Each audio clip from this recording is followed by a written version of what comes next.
Letošnje leto je bilo zame v bistvu leto novih priložnosti. V bistvu jaz imam tri področja, na katerih delujem, a ne. Prvo področje je prevajanje, drugo področje so treningi poslovne angleščine in tretje področje so poroke.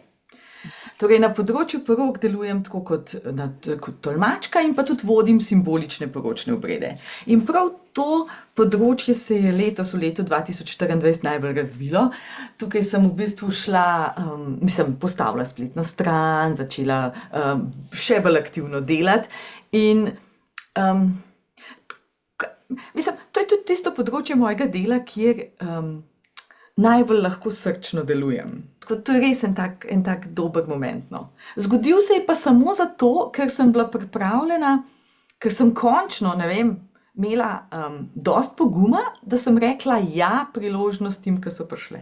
Jaz sem doma z Bleda, a ne? In Bled je ena od top svetovnih lokacij poročnih. Ogromno je ljudi z celega sveta, ki se želijo tukaj poročiti.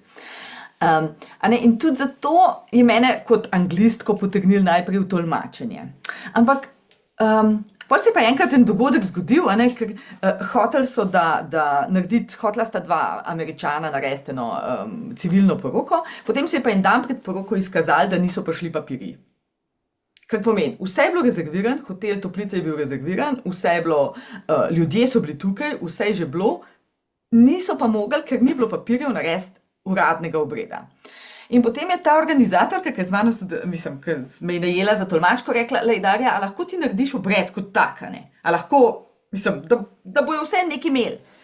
Sem rekla: "Okej, lahko poskusim," sem rekla, lahko poskusim."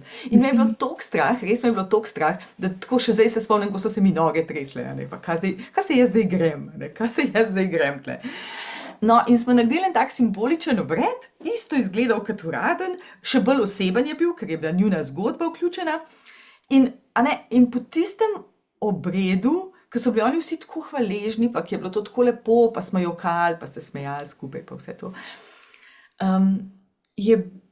sem jaz imela občutek, da sem nekaj našla, kar sem pač mogla najti, no. Neko svoje mesto v svetu, no, in tukaj lahko na tem področju se mi zdi, da res lahko nekaj dam. Jaz imam zelo rada pesmi, pa besede, pa malo sem romantična. V tem letu, mogoče še bolj kot v drugih, mi je bilo ful dragoceno to, da sem spoznala, da ne glede na to, kaj se po svetu dogaja, ljubezen vedno obstaja. Vedno sta dva, ki se najdeta.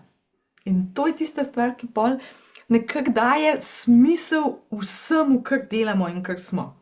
Če smo iskreni do sebe, če smo iskreni do drugih, je to en tak dober temelj, na katerem se da zelo veliko zgraditi.